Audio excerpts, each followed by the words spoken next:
Olá, meus amigos e minhas amigas. Enquanto a Ucrânia enfrenta um domingo de ataques russos com mísseis balísticos, drones e bombas aéreas guiadas, o exército de Kiev revida atingindo a logística militar e petrolífera dos dois lados da estratégica ponte da Crimeia, ao mesmo tempo em que o Irã interrompe o fluxo global de energia, em meio às negociações de paz travadas sobre a pressão de impasses no Líbano e ameaças diretas de Trump sobre a soberania de Teherã.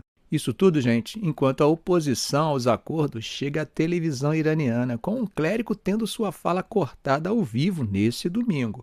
Mas antes da gente começar, aquele lembrete. Você que aprecia o canal e já faz parte dessa comunidade, já deu o like? Já deu aquele bom dia, boa tarde, boa noite? Compartilhou o vídeo em suas redes sociais? Já? Então, meu muito obrigado e vamos ao vídeo de hoje.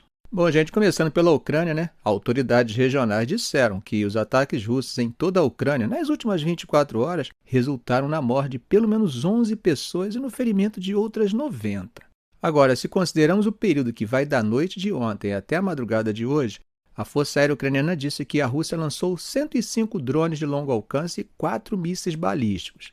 Bom, eles falaram que as defesas deles conseguiram interceptar 96 dos drones lançados e que os 4 mísseis e 6 drones teriam atingido 6 locais. Bom, até a hora que eu gravei esse vídeo, não encontrei informação sobre os tais destroços, Agora, gente, na região de Zaporizhia, só nas últimas 24 horas, 5 pessoas morreram e 13 ficaram feridas. E segundo as autoridades, nos ataques russos na região foram usadas 9 bombas planadoras só contra a capital.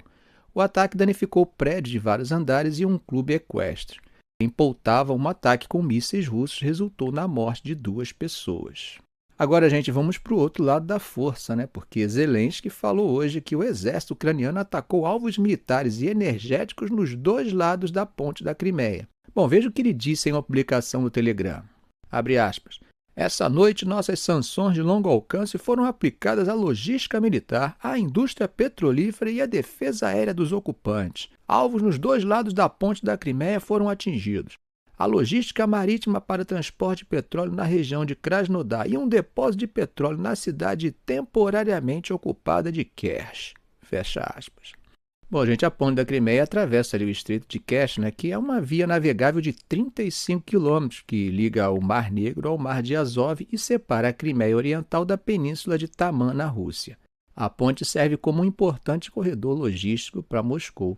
O comandante das Forças de Sistemas Não Tripulados, Robert Brov, que é conhecido como Madiar, disse em uma publicação no Telegram que os ataques tiveram como alvo terminais de petróleo, compressores de gás e sistemas de radar. Bom, gente, mudando de assunto, J.D. Vance realizou negociações de paz com o Irã em um resort suíço hoje, Mas só que as negociações acabaram sendo ofuscadas pelo fato de Teherã ter declarado que havia fechado o Estreito de Hormuz e não discutiria questões nucleares porque Washington não conseguiu interromper os combates no Líbano. As conversas foram as primeiras que eles realizaram sobre os termos do memorando de entendimento que eles acordaram na semana passada, e que prevê a reabertura do Estreito e o fim de todas as hostilidades, inclusive no Líbano, que o aliado dos Estados Unidos, Israel, invadiu em março. Mas com poucos sinais dos fins dos combates ali, o Irã disse no sábado que voltou a fechar o Estreito, que, como vimos, tem a capacidade de interromper o fornecimento global de energia. O Irã também disse que não poderia haver o início para a próxima fase das negociações substantivas mesmo, inclusive sobre seu programa nuclear, até que os combates no Líbano terminem e ele receba os benefícios econômicos prometidos.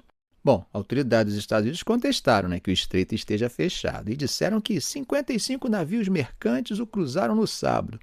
Mas hoje a agência de notícias Fars do Irã citou uma fonte militar dizendo que não estão sendo emitidas novas permissões para navios cruzarem até novo aviso. Dados de rastreamento comercialmente disponíveis sugeriram que o Irã realmente, havia cortado o estreito, sem travessia de navios que reportassem suas posições, exceto aqueles que atendiam portos iranianos após o anúncio do fechamento pelo Irã. As delegações iranianas e a dos Estados Unidos nas negociações primeiro se reuniram com mediadores do Catar e do Paquistão, antes das reuniões A4 que estavam previstas para o final da tarde de hoje.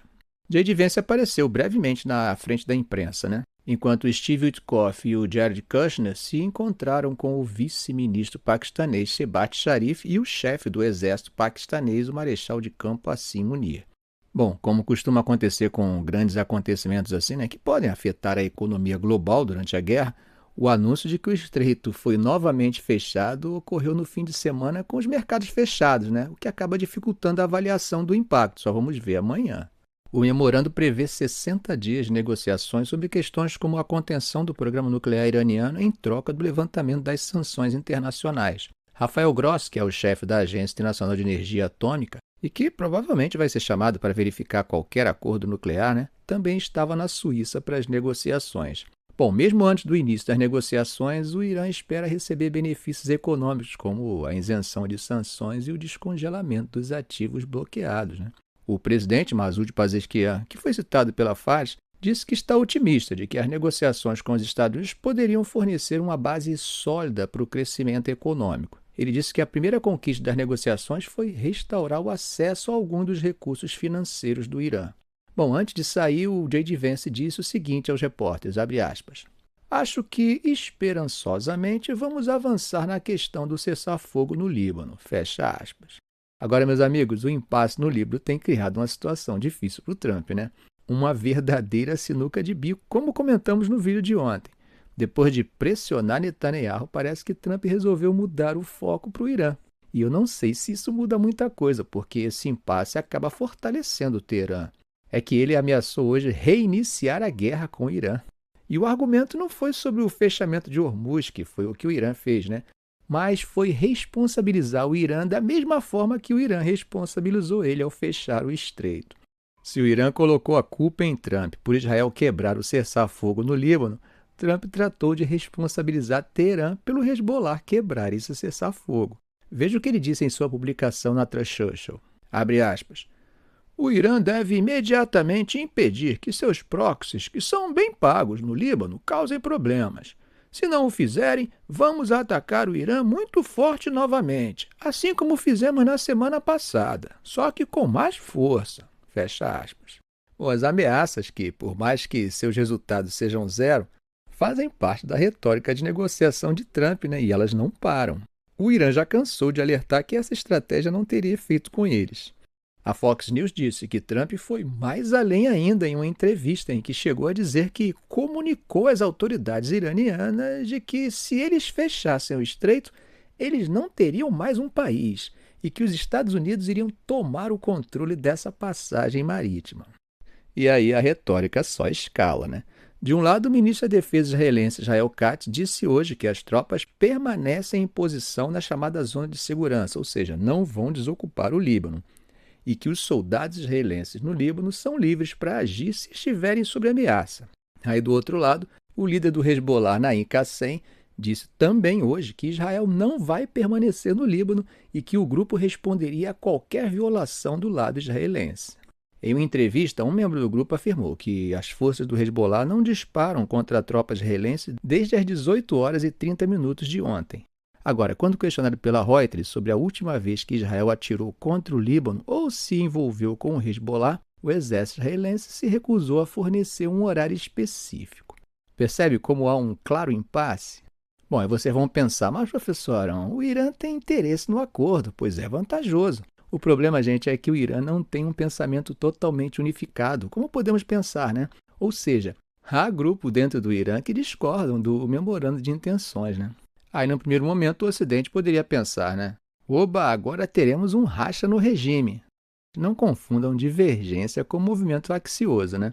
Se vocês pararem para pensar, o que é uma democracia nos moldes ocidentais se não uma equação das divergências?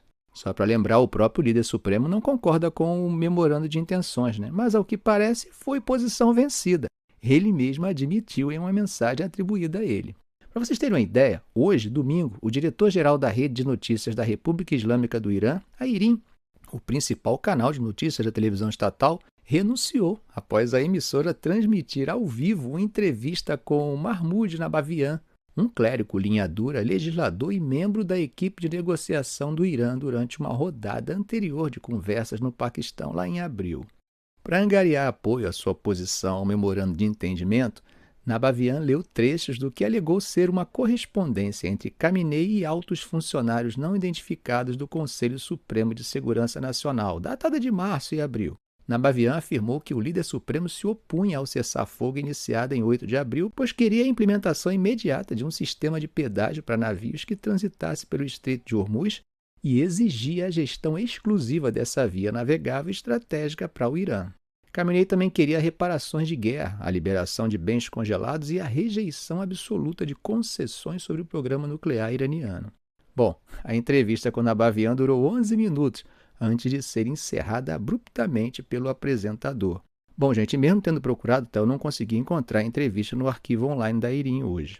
Se Trump voltar a atacar o Irã, estará fortalecendo mais uma vez a linha dura do Irã, e eu acho que alguém já deve ter conseguido convencer ele de que esse caminho está na direção do fundo e não da superfície do lamaçal que ele entrou. Ficamos por aqui. Não sai ainda não. Você gostou do vídeo?